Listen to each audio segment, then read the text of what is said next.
오늘 우리에게 주시는 하나님의 말씀은 히브리서 12장 3절에서 13절까지 말씀입니다. 한 절씩 교독하시고 마지막 절은 함께 합독하시겠습니다.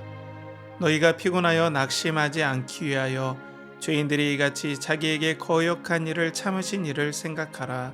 너희가 죄와 싸우되 아직 피 흘기까지는 대항하지 아니하고 또 아들들에게 권하는 것 같이 너희에게 권면하신 말씀도 잊었도다.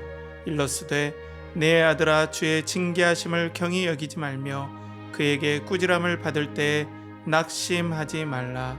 주께서 그 사랑하시는 자를 징계하시고 그가 받아들이시는 아들마다 채찍질 하심이라 하였으니 너희가 참음은 징계를 받기 위함이라. 하나님이 아들과 같이 너희를 대우하시나니 어찌 아버지가 징계하지 않는 아들이 있으리요. 징계는 다 받는 것이거늘 너희에게 없으면 사생자여 친아들이 아니니라. 또 우리 육신의 아버지가 우리를 징계하여도 공경하였거든 하물며 모든 영의 아버지께서 더욱 복종하며 살려 하지 않겠느냐. 그들은 잠시 자기의 뜻대로 우리를 징계하였거니와 오직 하나님은 우리의 유익을 위하여 그의 거룩하심에 참여하게 하시느니라. 무릇 징계가 당시에는 즐거워 보이지 않고 슬퍼 보이나 후에 그로 말미암아 연단 받은 자들은 의와 평강의 열매를 맺느니라. 그러므로 피곤한 손과 연약한 무릎을 일으켜 세우고 함께 읽겠습니다. 너희 발을 위하여 곧은 길을 만들어 저는 다리로 하여금 어그러지지 않고 고침을 받게 하라. 아멘. 이 시간 징계하시는 이유라는 제목으로 하나님 말씀 선포하실 때에 많은 은혜 받으시기 바랍니다. 그리스도를 동경하고 그리스도를 연결하라. 연결하는 교회 성도 여러분, 한 주간 평안하셨습니까? 오늘 말씀은 징계하시는 이유라는 제목으로 히브리서 12장 3절에서 13절까지 말씀을 가지고 여러분들과 함께 말씀을 나누겠습니다. 이 징계라는 제목이 상당히 나누기가 어려운 제목이긴 합니다. 왜냐하면 징계에 대해서 얘기를 하면 꼭 징계 받으라는 소리도 아니고 또 그렇다고 해서 또 성경에 있는 징계를 일부러 계속해서 언급을 안 할 수도 없고 여러 어려움들이 있는 건 사실이에요. 그렇지만 오늘 이 징계가 왜 시작이 되었고 또 징계의 목적이 뭐고 또 원인이 뭐고 또 어떻게 반응해야 되느냐 이런 부분들을 우리가 살펴가면서 우리가 징계가 있다면 하나님 앞에 올바른 반응으로 이겨낼 수 있는 지혜를 얻는 귀한 시간이 되길 간절히 바라겠습니다. 먼저 이 징계에 있어서 또 하나 여러분들에게 말씀드리고 싶은 건 의인 욥과 같은 그런 징계 믿음의 고난도 있죠. 의인 욥과 같은 믿음의 고난도 있고 또 잘못해서 받는 징계도 있단 말이에요. 근데 이걸 현실에서는 좀 분간하기가 어려워요. 물론 내가 잘못해서 받는 건 좀 알 수도 있는데 이게 어떤 예민한 분들은 이게 연단인지 징계인지 모를 때 너무나 힘들다고요. 그렇지만 모든 것은 하나로 이어집니다. 그것이 뭐냐면 하나님의 사랑이다. 하나님께서는 우리 자녀를 향해서 모든 일을 사랑으로 시작하신다는 그것은 믿음의 고난이든 또 성도의 징계든 똑같습니다. 그래서 그것을 우리가 믿는 것이 너무나 중요합니다. 그래서 오늘 세 가지 키워드로 여러분들과 함께 이 징계하시는 이유에 대해서 함께 살펴보겠습니다. 첫 번째로는 징계의 원인, 두 번째로는 징계의 목적, 세 번째로는 징계의 반응이라는 세 가지 키워드로 여러분들과 이 말씀을 함께 나누겠습니다. 첫 번째로 징계의 원인입니다. 징계의 원인인데요. 이 말씀은 징계의 원인은 초점이 흐트러지는 데서 믿음의 시야가 흐려지는 데서 온다. 그렇기 때문에 우리가 믿음의 집중력을 잃지 말자라는 이런 흐름으로 여러분들이 이해하시면 되겠습니다. 먼저 이 히브리서 성도들의 상황을 보면은 그간 믿음의 여러 가지 싸움도 싸워왔지만은 이제는 싸움이 길어지고 또 어느 정도 시간이 가다 보니까 초점과 집중력을 잃어버렸던 것 같아요. 그래서 또 이 히브리서를 쓰게 된 배경도 여기에 있는 거죠. 집중력을 잃어버렸기 때문에 히브리서에 나오는 그 히브리서 성도들의 어떤 배교의 일들도 막 일어나고 또 성도들의 다툼도 있고 여러 가지 일들이 있었던 것 같습니다. 이 모든 것들이 바로 신앙의 집중력을 잃어버렸기 때문에 이런 일들이 일어났다. 그래서 이것이 바로 징계의 이유가 된다라고 오늘 히브리서 기자는 얘기를 하고 있어요. 그걸 우리가 한번 말씀으로 한번 살펴보겠습니다. 오늘 3절 말씀에 너희가 피곤하여 낙심하지 않기 위하여 죄인들이 이같이 자기에게 거역한 일을 참으신 일을 생각하라 라고 얘기를 하고 있습니다. 자, 너희가 피곤하여 낙심하지 않기 위하여 라고 했죠. 이 피곤하고 낙심한다라는 것은 집중력을 잃어버렸다라는 거예요. 그러니까 원어적으로 보면 지쳐서 알아 누웠다 이런 뜻이에요. 피곤하여 낙심했다라는 것. 그러니까 이제는 믿음의 집중력을 잃어버리고 그 의지마저 완전히 풀어진 상태로 알아 누워버렸다. 믿음의 이 상태로는 싸울 수가 없다라고 얘기를 하고 있죠.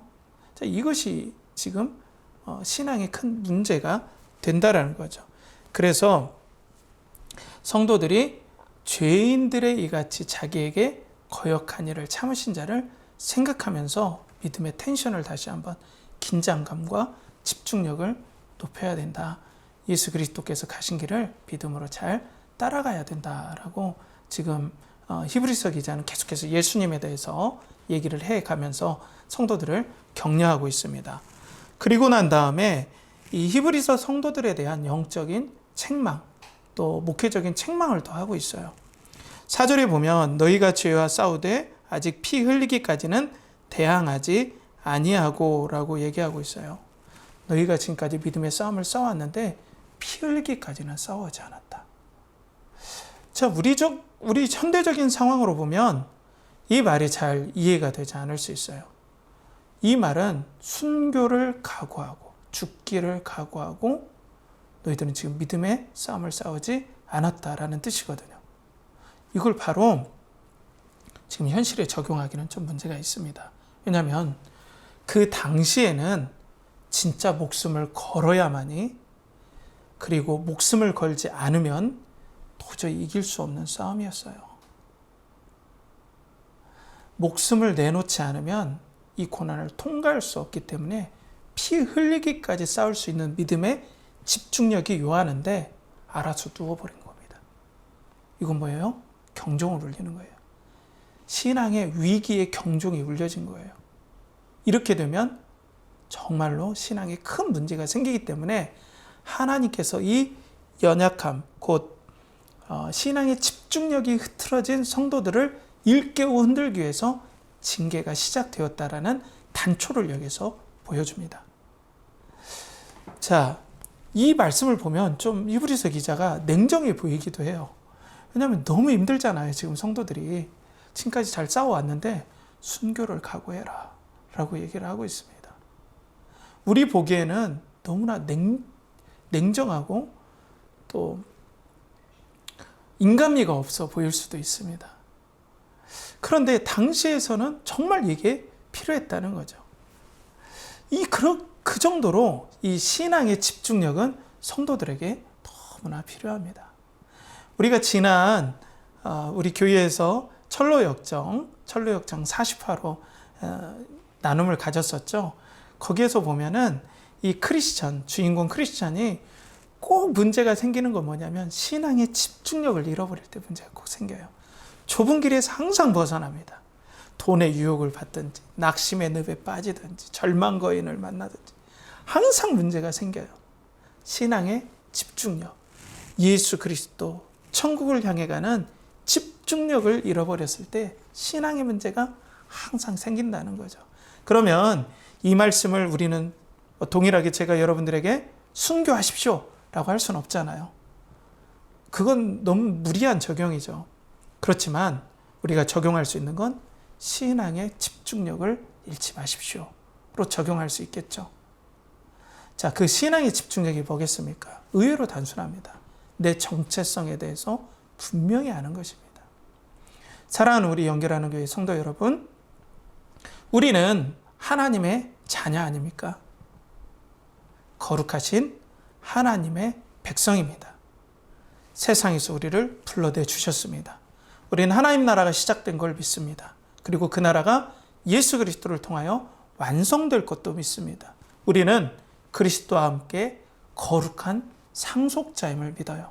하나님 나라를 우리는 조만간이라는 건 믿음의 조만간입니다. 믿음으로 볼 때 조만간에 우리는 그리스도와 함께 하나님 나라를 상속받습니다. 이 땅의 수백억 수천억 자산, 여러분들 어떻게 비교할 수 있겠습니까? 이것이 우리의 정체성이죠. 이것이 우리가 나아가야 할 방향이고 우리가 인내하는 이유입니다.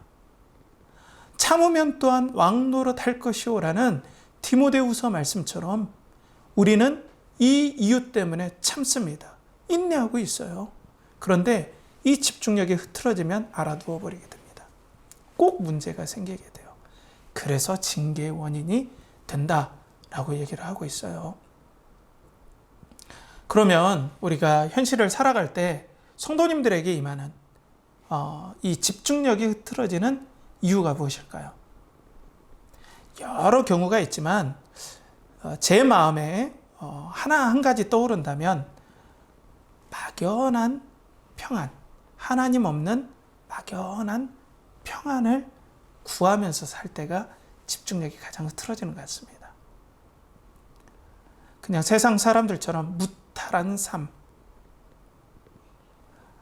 돈도 잘 벌리고 사업도 그냥 잘 되고 그리고 자녀들도 잘 크고 나도 건강하고 이게 왜 나쁘겠습니까?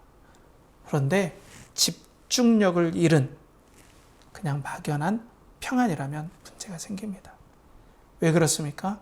이런 것들을 구하기 위해서는 돈과 성공이 필수적입니다. 거기에 집중하지 않으면 의외로 막연한 평안함은 얻을 수가 없어요. 믿음의 평안함이 아니라 세상 사람들이 추구한 하나님 없는 평안함은 꼭 돈과 성공에 연관이 되어 있습니다. 그러면 돈은 꼭 필요합니다. 반면 돈을 사랑하고 쫓아가면 초점이 흐려지게 되어 있습니다. 그래서 사랑하는 성도 여러분, 우리 삶 가운데 세상 사람들처럼 막연한 평안, 하나님 없는 평안을 쫓아가고 믿음의 초점이 흐려질 때 이것이 바로 성도들에게는 하나님께서 사랑하시는 성도라면 징계의 원인이 된다라고 얘기를 하고 있어요. 다윗에게 왜 징계가 왔습니까? 그 사람도 다른 왕들처럼 막연한 평안을 즐겼을 때 징계가 찾아왔어요. 고난이 찾아왔어요. 동일하게 우리도 마찬가지입니다. 우리 믿음의 초점을 분명하게 해야 됩니다. 내가 회사에 가는 이유, 내가 가정에서 자녀들을 양육하는 이유, 내 자녀들은 잘 먹고 잘 살고 또 남들이 보기에 너무나 좋은 데 가야 된다라는 막연한 목표라기보다는 하나님의 자녀답게 잘 기르며 이 땅에서 잘 살 수 있도록 도와주는 이 자녀들이 천국을 향해서 분명한 목표와 초점을 동일하게 가질 수 있도록 길러내는 것이 목적이 되어야 되겠죠. 우리는 하나님의 백성입니다. 이 정체성을 우리는 절대 잃어버리면 안 됩니다. 우리는 자부심을 가져야 됩니다. 하나님 나라의 상속자입니다. 그리스도와 함께. 여러분들, 이 자산은 이 땅의 누구와 비교할 수 있겠습니까? 하나님께서 우리에게 이 영광스러운 직위를 주셨기 때문에 여기에서 벗어나지 않도록 하나님은 주밀하시고 세밀하신 손길로 우리를 인도하신다는 거예요. 그런데 곁길로 빠질 때 하나님께서 도저히 안 되겠다 판단하실 때는 바로 하나님께서 징계하시는 원인이 된다는 거죠. 우리 한번 삶을 되돌아봅시다. 우리가 초점을 잃어버린 부분들이 어디인지 한번 되돌이켜보고요. 또 거기에서 우리가 버릴 건 버리고 또 돌이킬 건 돌이키는 은혜의 시간이 되길 바라겠습니다. 두 번째로는 징계의 목적인데요. 이것은 뭐냐면 징계의 목적은 하나님께서 우리를 유익하게 하기 위함이다. 하나님께서 자기의 자녀를 유익하게 하기 위해서 징계를 하신다라는 이런 흐름으로 여러분들이 함께 말씀을 나눠봤으면 좋겠습니다. 근데 말씀이 이 두 번째 단락 키워드에서는 좀 깁니다. 여러분들 잘 집중을 해주셨으면 좋겠습니다. 먼저 징계를 얕보거나 거부하지 말아라 라는 거예요. 하나님께서 사랑으로 이 징계를 허락하셨다면 이 징계를 그 하나님의 징계의 목적이 이루어지게끔 소중히 생각하고 잘 극복하려고 해야 된다. 얕보지 말아라 라고 얘기를 하는 거고요. 두 번째로는 거부하지 말고 낙심하지 말고 또 뭐랄까요. 이 징계 때문에 시험에 들지 말아라 라고 얘기를 하는 겁니다. 오늘 본문 5절에 보면 또 아들들에게 권하는 것 같이 너희에게 권면하신 말씀도 잊었도다. 일렀을 때 내 아들아 주의 징계하심을 경히 여기지 말며 그에게 꾸지람을 받을 때에 낙심하지 말라라고 얘기를 하고 있죠. 그의 징계하심을 경히 여기지 말라 할 때는 이게 경히 여기다는 말이 하찮게 여기다라는 뜻입니다. 그리고 그의 꾸지람을 받을 때 낙심하지 말라. 이것은 거부하지 말라는 뜻이에요. 징계가 왔을 때 이 징계의 목적을 생각해야 되는데 먼저는 이 징계가 잘 효과가 이루어질 수 있도록 그 열매를 얻을 수 있도록 소중히 여겨라. 경히 여기지 말라. 두 번째로는 이 징계를 거부하지 말라라고 얘기를 하고 있습니다. 그러면서 징계의 목적은 사랑이라는 말씀을 부모와 자녀와의 관계, 아버지가 자녀에게 행하시는 그 모습을 통해서 지금 말씀이 진행이 됩니다. 6절에서 9절까지인데요. 제가 이 부분들을 하나씩 여러분들과 또 말씀을 가지면서 나누겠습니다. 6절에 보면 주께서 그 사랑하시는 자를 징계하시고 그가 받아들이시는 아들마다 채찍질 하심이라 하였으니 라고 말씀합니다. 주께서 그 사랑하시는 자를 징계한다. 그러니까 사랑하지 않으면 징계도 하지 않는다. 그러니까 하나님께서 정말 무서운 징계는 무엇입니까? 방치해버리는 겁니다. 정말 무서운 겁니다. 이 방치는 방법이 없어요. 회복의 방법이 없죠. 그렇기 때문에 사랑하시는 자마다 징계하고 또 그가 받아들이시는 하나님의 자녀로 그리고 하나님의 영광에 참여하는 모든 특권을 얻은 자녀로 받아들이시는 자녀마다 하나님께서 꾸중하시는 자녀마다 오늘 채찍질 하신다라고 얘기를 하고 있어요. 이 채찍질은 뭐냐면 주석에 보니까 거의 주석의 내용이 예수님께서 맞으셨던 그 엄청난 채찍, 살점이 떨어져 나가는 그 채찍과 같은 채찍이더라고요. 그러니까 이 징계의 수위가 보통이 아닐 수도 있다. 이 꾸지람이.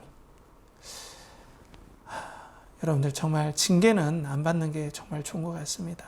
그런데 분명 성경에서는 징계가 있다. 그런데 하나님께서 이런 징계를 내리실 때 이 징계는 사랑 때문에 내리신다라고 계속 얘기를 하고 있어요.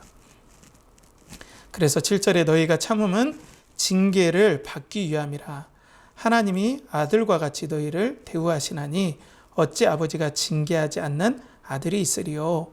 징계는 다 받는 것이거늘 너희에게 없으면 사생자요 친아들이 아니니라. 또 우리 육신의 아버지가 우리를 징계하여도 공경하였거든. 하물며 모든 영의 아버지께 더욱 복종하며 살려 하지 않겠느냐라고 얘기를 하고 있습니다.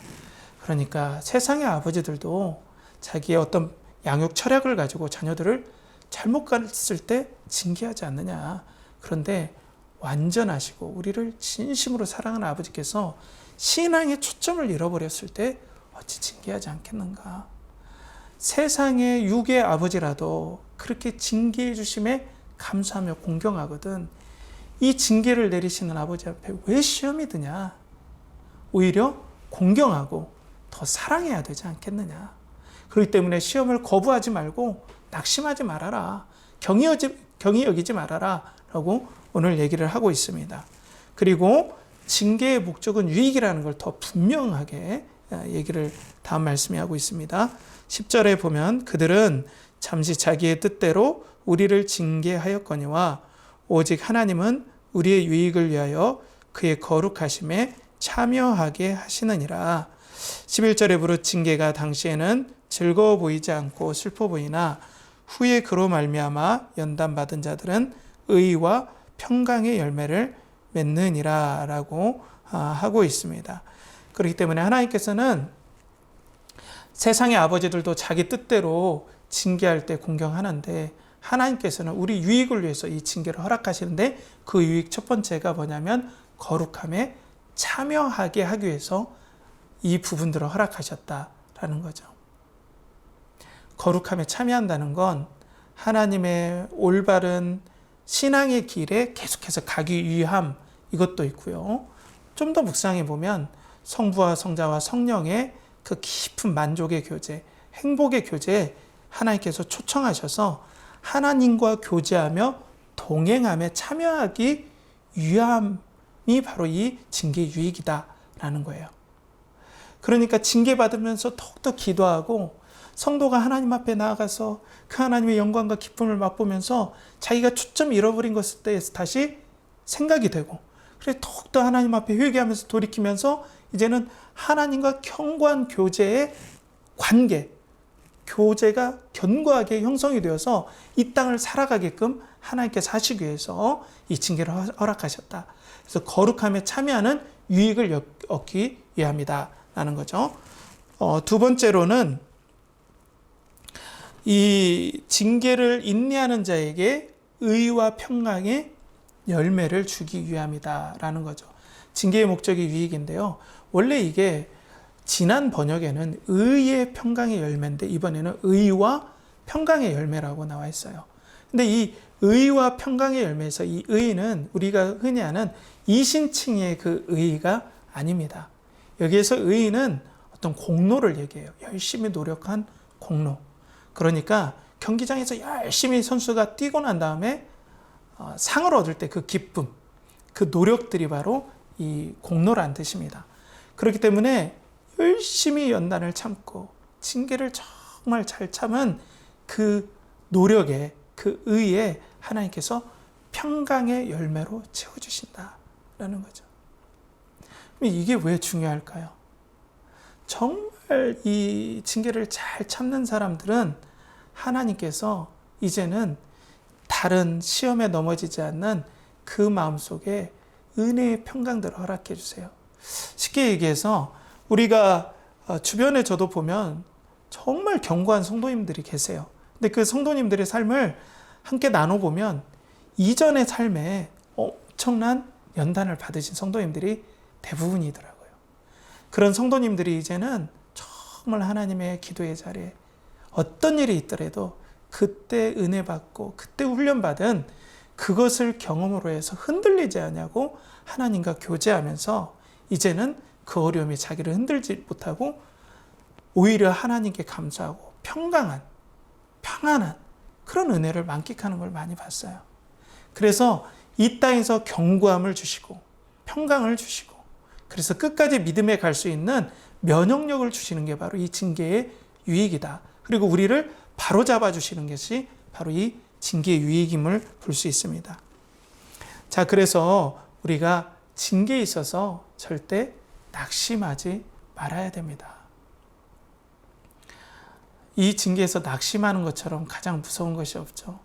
하나님은 여러분들을 사랑함으로 항상 다루실 수밖에 없습니다. 여러분들을 소중히 여기시고 여러분들을 귀하게 여겨주시고 또 여러분들을 너무나 아끼면서 이끌어 가십니다. 그렇기 때문에 절대로 낙심하거나 이 징계를 경히 여기지 마십시오. 두 번째로는 하나님의 사랑의 마음이죠. 요즘 보면은 이 사랑의 책망이 없어진 시대에 살고 있죠. 이전에 80년대, 70년대 그 이전에 다니셨던 학교를 다니셨던 분들은 그걸 기억하실 거예요. 선생님들이 물론 그 당시에도 실수로 당신의 어떤 격정에 못 이겨서 때리실 때도 있으셨어요. 그런데 또 제자가 잘 됐으면 하는 마음으로 구중도 하시고 또 때로는 회초리도 드셨던 그런 선생님들이 새록새록 생각이 날 때가 있습니다. 그 마음이 지금도 읽혀져요. 진심이. 정말로 잘 됐으면 하는 진심이 읽혀져서 때로는 무섭게 야단도 치시고 책망도 하셨던 그 따뜻함이 느껴질 때가 있습니다. 그런데 이 사랑의 징계가 없다면 얼마나 삭막하겠습니까? 하나님도 동일하십니다. 우리의 삶 가운데 인생의 길을 갈 때에 하나님께서는 정말 우리를 사랑하셔서 잘못했을 때는 애정을 가지시고 징계하시고 조금이라도 밖으로 나가지 못하도록 신앙의 집중력을 가지고 분명한 정체성을 가지고 믿음으로 살기를 간절히 원하신다는 겁니다. 사랑하는 우리 연결하는 교회 성도 여러분, 아버지의 이 마음을 여러분들이 아셨으면 좋겠습니다. 하나님께서 여러분들에게 징계를 내리실 때, 물론 징계가 없길 바라겠습니다. 그렇지만 징계를 혹 받고 있다면 하나님께서는 여러분들의 유익을 위하고 아끼고 사랑한다는 이 마음을 우리는 절대로 잊지 말아야 돼요. 이 마음을 잃어버리면 낙심하게 되고 알아놓게 됩니다. 사랑하는 성도 여러분, 이 하나님의 따뜻한 깊숙한 그 마음, 징계 이면에 있는 절대로 자녀를 놓치고 싶지 않은 그 마음을 여러분들이 알아서 믿음으로 하나님과 동행하는 은혜의 발걸음을 걸을 길을 주님의 이름으로 간절히 바라겠습니다. 마지막으로 징계의 반응입니다. 이 징계의 반응은 어떤 거냐면 바로 이 반응을 잘해야 유익이 된다라는 그런 의미죠. 징계의 반응 여하에 따라 내가 유익을 얻거나 못 얻을 수 있다. 그렇기 때문에 우리는 징계에 대해서 올바른 반응을 가지고 하나님 앞에 나아가야 된다라는 것입니다. 오늘 보면은 히브리서 성도들은 이 징계에 대해서 의욕을 상실하고 또 많은 시험에 들었던 것 같아요. 그러니까 이제 뭐랄까요? 싸움의 집중력을 잃어버린 거죠.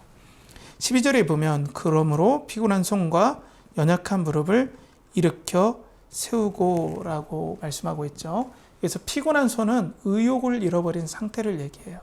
그리고 연약한 무릎은 장애를 입은 다리를 얘기합니다. 이게 뭐냐면 신앙이 있어서 상당히 장애를 입을 정도로 타격을 입은, 상당히 신앙 자체가 어려움에 빠져버린, 제 기능을 못할 정도로 힘들어진 상태를 얘기해요. 그러니까 반응을 잘 못하고 있었던 거죠. 이 부분이 바로 오늘 히브리서 기자가 편지를 쓰게 한 원인일 수도 있습니다. 우리도 마찬가지입니다. 신앙에 어려움이 올 때 우리는 낙심하게 돼 있어요. 누가 이걸 좋다고 하겠습니까? 이때 우리는 올바른 반응을 해야 돼요. 낙심하면 안 됩니다. 특별히 사탄은 어떤 낙심을 하냐? 넌 하나님께서 버렸어. 넌 이제 쓸모 없어졌어. 넌 축복에서 제외됐어. 그리고 넌 소중하지 않아. 이런 마음들로 계속 부어져요. 그리고 언제까지 나는 고난을 받아야 되나? 왜 내 인생에는 항상 고난밖에 없나? 라는 이런 불평하는 마음까지 계속 생기게 만들면서 신앙의 집중력을 잃고 힘이 빠지게 하고 의욕을 잃게 하고 결정적으로 어려움을 얻게 하는 거죠. 그래서 반응이 아주 중요합니다. 신앙의 올바른 반응을 해야 여러분들 유익을 누릴 수 있습니다. 그래서 신앙의 올바른 반응과 해석을 하라라는 마음으로 13절에 보면 너희 발을 위하여 곧은 길을 만들어 저는 다리로 하여금 어그러지지 않고 고침을 받게 하라라고 하고 있어요. 너희 발을 위하여 곧은 길을 만든다는 건 마차가 지나갈 대로를 만들어라 라는 거예요. 마차가 다닐 때 막 돌 같은 게 있으면 안 되잖아요. 마차가 잘 다닐 수 있도록 길을 잘 정비해 놔라. 의지를 발휘해라.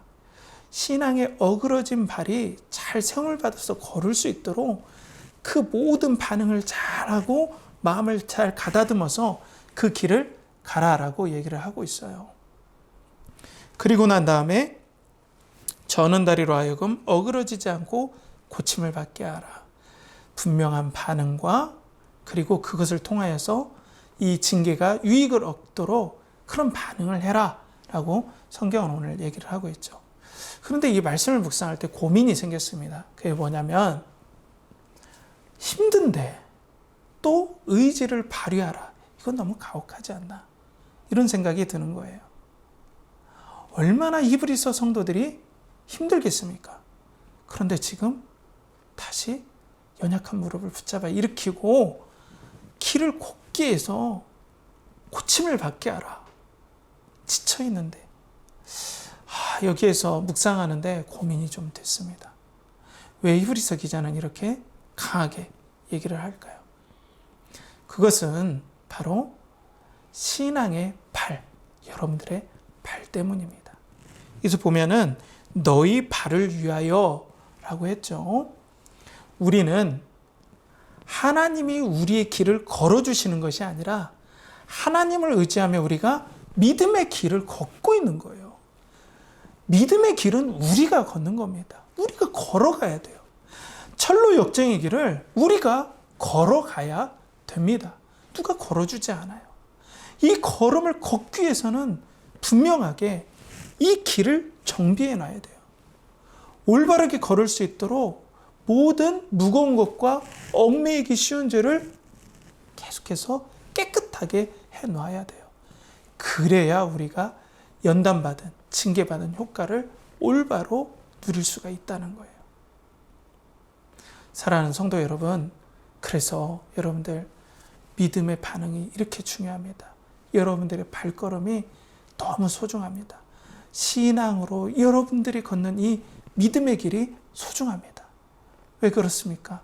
하나님께서 여러분들을 너무 사랑하기 때문에 그렇습니다. 놓치기 싫은 자녀. 절대로 믿음의 길에 이탈해서 고난받지 않도록. 집중력을 잃지 않냐고 믿음으로 살 수 있도록 하나님께서 너무 사랑하기 때문에 그렇다는 겁니다. 사랑하는 연결하는 교회 성도 여러분, 신앙으로 인해 또 믿음의 고난으로 인해 낙심해 있습니까? 오늘 다시 한번 연약한 무릎을 일으켜 세웁시다. 그리고 기도의 자리로 나아갑시다. 우리가 이 고든 길을 위해서는 기도가 정말 필요함을 저는 절감합니다. 제가 요즘에 기도할 때 참 회개했던 부분들이 있습니다. 그것이 언제냐면 제가 기도하면서 제가 연단 받았을 때가 갑자기 생각이 났어요. 정말 힘들었을 때가 있었는데 그때 저는 저만 힘들었어요. 너무 고통스러웠고 외롭고 두려웠고 홀로만 있는 것 같고 그래서 무서워 떨어야 됐습니다. 그런데 문득 기도하다가 갑자기 이런 마음들이 드는 거예요. 하나님께서 정말 아파하시고 눈물을 같이 흘리시고 그리고 너무나 안타까워하시고 용기를 북돋아주시고 정말 아끼시는 그 마음, 완전하신 인격이신 하나님, 그 하나님께서 느끼셨던 그 감정, 정서들이 갑자기 저에게 느껴지는 거예요. 그러면서 그렇게 아파하시는 하나님의 그 마음도 모르고 때로는 너무나 울기만 했고 낙심했던 저의 모습들이 너무 후회가 됐습니다. 사랑하는 성도 여러분, 그렇기 때문에 오늘 우리 성도 여러분 절대로 낙심하지 아니하고 믿음으로 나아가길 축복합니다. 하나님께서 여러분들의 삶에 정말로 소중히 여기시고 여러분들이 걷는 그 발걸음을 소중히 여기심을 알고 믿음으로 나아가는 우리 연결하는 교회 성도님들 되시길 간절히 바라겠습니다. 오늘 말씀을 정리하겠습니다. 오늘 우리는 이 징계하시는 이유가 초점이 우리가 흐려졌을 때 징계가 임한다라는 것을 살펴보았죠. 또 초점이 우리가 흐려졌을 때 징계가 임하고 또 징계의 목적은 우리 유익을 위함이다. 그리고 징계는 하나님께서 올바른 반응으로 가기를 원하신다라는 걸 살펴봤습니다. 사랑하는 성도 여러분, 지금 혹시라도 어려움을 당하거나 징계를 얻고 있지는 않습니까? 하나님께서 그 어려움 가운데 함께 하시고 또 어려움 가운데 도와주시는 은혜가 있길 바라겠습니다. 그리고 하나님께서 우리 어려움 가운데 새롭게 하시는 역사들이 간절히 있길 바라겠습니다. 함께 기도하겠습니다. 하나님 아버지, 오늘도 우리 성도님들에게 은혜를 허락하여 주시옵소서. 징계로 힘들고 연단받고 고난받는 성도들이 있다면 위로하여 주시고 격려해 주시며 하나님께서 그 어려운 가운데 소중히 여겨주시고 사랑하심을 계속해서 나타내 주시며 은혜와 평강으로 우리 성도님의 삶을 이끌어 가시고 새롭게 하여 주시옵소서. 무엇보다도 지금 병으로, 때로는 경제적인 어려움으로, 관계 어려움으로 어려움 겪는 우리 성도님들을 불쌍히 여겨주시고 그들의 삶 가운데 하나님의 위로와 격려가 넘치게 하시며 더욱더 우리 삶 가운데 올바른 반응을 통해서 하나님께 영광 돌리는 복된 역사가 있게 하여 주시옵소서. 이를 간절히 바라옵고나며 이제는 우리 구주 예수 그리스도의 은혜와 하나님의 극진하신 사랑과 성령의 내주 교통하심이 오늘도 믿음으로 살고자 하며 믿음의 고난과 연단을 예수 그리스도의 이름으로 이기고자 하는 모든 성도님들의 삶과 그들의 영혼과 또 직장과 사업체와 또 그들이 드린 감사와 선교와 또 11조와 모든 그 감사의 마음이 이제로부터 영원토록 함께 하시기를 간절히 축원하옵나이다. 아멘.